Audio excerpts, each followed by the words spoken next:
السلام علیکم ورحمۃ اللہ وبرکاتہ۔ آپ سب سننے اور دیکھنے والوں کے لیے میری اللہ تعالیٰ سے دعا ہے کہ اللہ تعالیٰ آپ سب کو صحت تندرستی والی، ایمان والی اور اسلام والی زندگی عطا فرمائے۔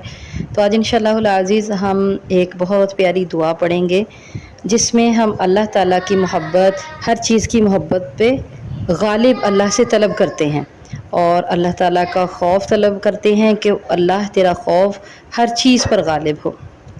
تو نحمد و نصلی علی رسولہ الکریم۔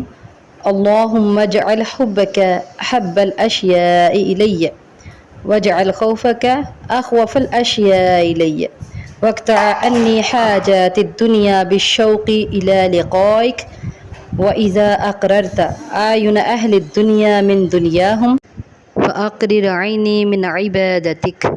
اے اللہ اپنی محبت کو میرے لیے ہر چیز کی محبت سے بڑھا دے، مجھ میں اپنا خوف ہر چیز کے خوف سے زیادہ کر دے، دنیا کی ہر طلب پر اپنی ملاقات کا شوق غالب کر دے، اور جب تو دنیا والوں کو ان کی دنیا سے ٹھنڈک دے تو میری آنکھوں کی ٹھنڈک اپنی عبادت میں رکھ دے۔ آمین۔